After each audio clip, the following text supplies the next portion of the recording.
I don't think you can imagine how excited I am about preaching today's gospel lesson.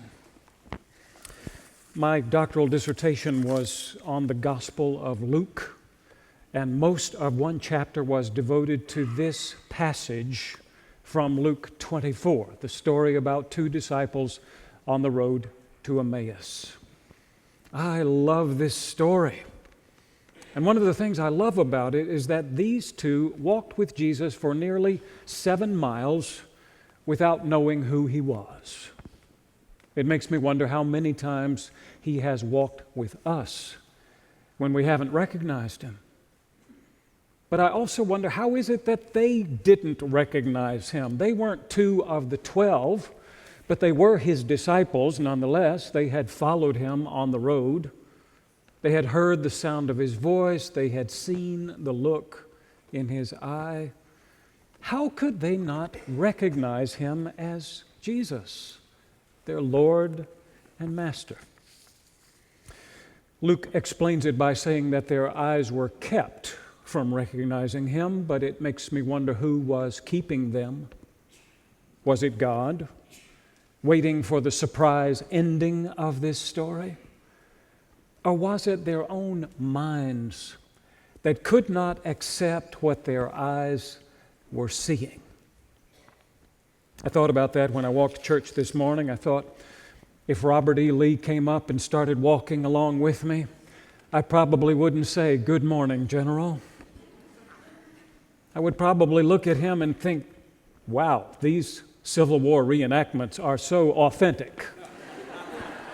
This guy looks exactly like Robert E. Lee. It must have been the same for those disciples, walking along thinking, this is incredible. This fellow looks just like Jesus. But they didn't come right out and say, "Jesus, how are you?" Because they knew that Jesus was dead. They had seen it with their own eyes. In chapter 23 of his gospel, Luke says that all of Jesus' acquaintances, including the women who had followed him from Galilee, stood at a distance watching these things when he died. Those 2 disciples would have surely been among those acquaintances. And this accounted for their state of mind when Jesus caught up with them. They were headed home to Emmaus, along with all those other pilgrims who were leaving the Passover festival. I often imagine that it's just Jesus and those 2 on the road. But the road may have been crowded with people, leaving the city, talking about all the things they had seen and heard in those days. Jesus would have been just one more pilgrim on that road who came up alongside these 2 and overheard their conversation and eventually asked, "What are you talking about?" And that's when they stopped and turned toward him, looking sad. One of the footnotes in my dissertation points out that it is highly unusual to find this level of description in the New Testament.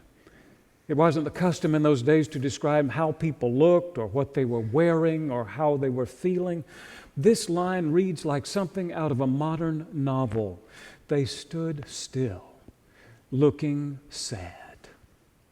You can almost see them, can't you? And you can almost hear them say, "Are you the only stranger in Jerusalem who doesn't know the things that have happened here in these days?" "What things?" Jesus asks. I love that question. It drips with irony. "What things are you talking about?" says the one to whom those things had happened. At one time I thought Jesus was just having a little fun with these 2 disciples, but now I believe he really needed to know their state of mind. What were they thinking? How had they appropriated the facts of his crucifixion? They tell him. They tell him what they're thinking.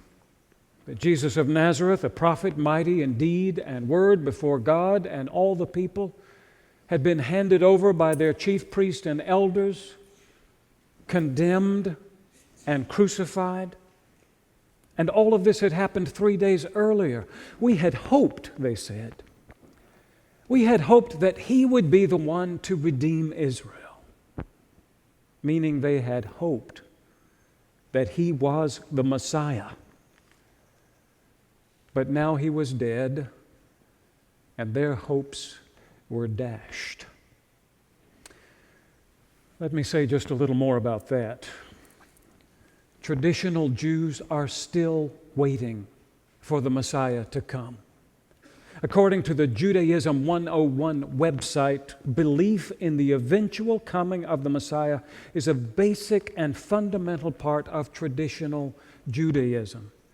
It is one of the 13 core beliefs. Furthermore, it has been said that in every generation, a person is born with the potential to be the Messiah. If the time is right for the Messianic age within that person's lifetime, then that person will be the Messiah. But if that person dies before he completes the mission of the Messiah, then that person is not the Messiah. The mission of the Messiah in Jesus' time was fairly clear. The Messiah would be a king who would rout the Romans, restore the nation of Israel, sit on the throne of his ancestor David, and usher in an era of unprecedented peace and prosperity. The disciples on the road to Emmaus had hoped that Jesus would be that person. But now He was dead, and their hope was gone, except for one little thing. Some women in their company had astounded them. They had been to the tomb early that morning and found it empty. They couldn't find the body of Jesus. What's more, they came back with reports of angels who had said to them that He was alive. Some of those in our company went to see for themselves, these disciples said, and they found it just as the women had reported. But they didn't see Him, Jesus. And this is what they had been puzzling over on the road that afternoon. How did this rumor of resurrection alter their understanding of the Messiah? If He really was alive, how would that change things? And that's when Jesus says, "Oh, how thick-headed you are, and how slow-hearted to believe all that the prophets have spoken. Was it not necessary that the Messiah should suffer these things and then enter into His glory?" And beginning with Moses and all the prophets, Jesus began to explain to them all the things that were written about Him in the Scriptures. But here's the problem. At least it was a problem for me when I was writing my dissertation. Luke doesn't tell us what those Scripture passages were that Jesus was quoting on the road. We get a hint over in the book of Acts when Peter stands up on the day of Pentecost and begins to preach. He proves the resurrection by quoting from Psalm 16, that part that says, "For you will not abandon my soul to Hades or let your Holy One experience corruption." But it may not have been the resurrection these disciples were having trouble with. It may have been the crucifixion. In their minds, the Messiah was supposed to conquer and rule, not suffer and die. They may have been thinking, if that person dies before he completes the mission of the Messiah, then that person is not the Messiah. And that's where I think, I don't know, but I think Jesus may have quoted to them from Isaiah chapter 53. It's one of the suffering servant passages that the nation of Israel usually applied to itself. But here, Jesus begins to apply it to Himself. And I can only imagine how it would have sounded to those disciples. Listen. He was oppressed and He was afflicted, Yet he did not open his mouth. Like a lamb that is led to the slaughter, and like a sheep that before its shearers is silent, so he did not open his mouth. By a perversion of justice he was taken away. Who could have imagined his future? For he was cut off from the land of the living, stricken for the transgression of my people. They made his grave with the wicked and his tomb with the rich, although he had done no violence and there was no deceit in his mouth. But he was wounded for our transgressions, crushed for our iniquities. Upon him was the punishment that made us whole, and by his bruises we are healed. If this was the first time those two disciples on the road had made the connection between this passage in Isaiah and what had just happened to Jesus, they would have been stupefied. Their minds would have been reeling, thinking, that's it. That's exactly what happened to Jesus. Must have been some Bible study on the road that day. Their minds were opened. Their hearts were on fire. You can see how they wouldn't have wanted it to come to an end. So when they got to Emmaus, they invited Jesus to come in and have supper with them. It's already late in the day. You can't go on from here, they said. So he did. He came in, sat with them at the table. They asked him to say the blessing, and when he had given thanks, he broke the bread. And it was in that moment that they recognized him for who he really was. They may have been reminded in that moment of how he broke the bread at the Last Supper, how he said to them, "This is my body, it is broken for you." At that moment, they couldn't imagine his body being broken, couldn't imagine what it would do to their future.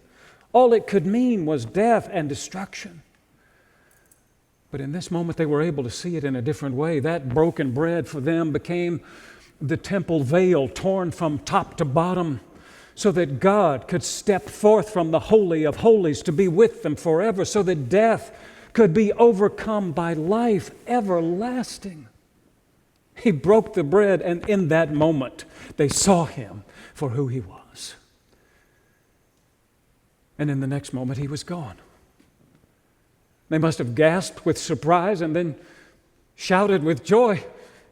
Didn't our hearts burn within us on the road as he opened the Scriptures to us? They had seen him for who he really was at last. If it was true that the Messiah had to suffer and then enter into his glory, then Jesus had to be the Messiah, the one they had been waiting for their whole lives. Didn't our hearts burn within us? Which may be exactly how it feels when the thing you have always dreamed of begins to come true. In that same hour, those disciples got up and raced back to Jerusalem, some 7 miles away. They burst in through the door of that upper room, and while they were still trying to catch their breath, someone said, "The Lord has risen and has appeared to Simon." And when they could breathe again, they told their story, how Jesus had been revealed to them in the breaking of bread. I've been thinking about that story all week and about how it might relate to our story. Thinking about how sure they were that they had no reason left to hope except for one little thing. The possibility, the rumor that Christ had risen. If it was true, it would change everything. How many times have we said about something, we had hoped?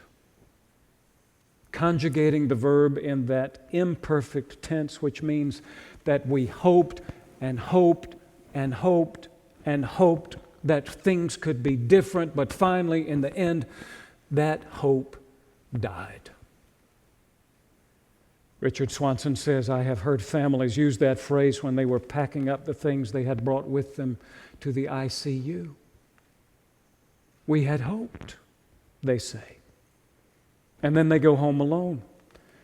I have heard families use this phrase when addictions return, or jobs go away, or any number of other hopes have been dashed. Although theologies of hope focus on a dawning future, Richard Swanson says, the moment that catches me is that moment of deep disappointment, when only a painfully imperfect verb tense will express what needs to be said. We had hoped. But if Christ is risen, it changes everything, doesn't it? Even dead hope can come back to life. Now, that doesn't mean that everything we hope for deserves to live. There are some hopes, false hopes, that probably need to die. We need to crucify them and bury them in the backyard. The sooner, the better. If they are false hopes, that's where they'll stay. But if they are God's hopes, they will not stay dead. God will raise them up again, just as He raised Jesus. God will not let His Holy One see corruption. He will not let His holy plans come to naught.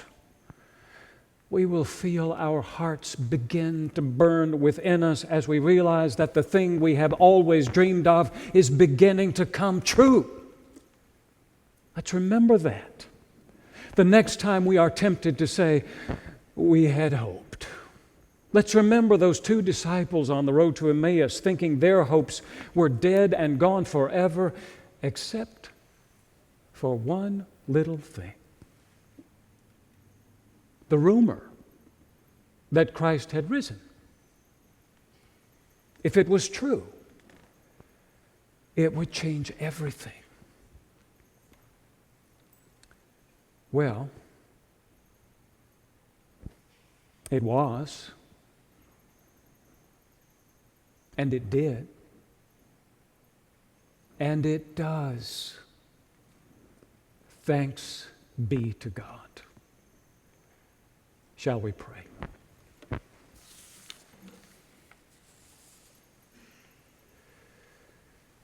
Gracious God, we thank You for raising up dead hope, for helping us see that Your dreams are so much bigger than ours. We might have been hoping for the wrong thing all along. You have world-sized dreams, universe-sized dreams. Don't let our small dreams keep us from seeing what You are up to or from joining You in it. God, raise up within us hope that will match Your love for the world and Your vision for its future. For we ask it in the name of the risen Christ. Amen.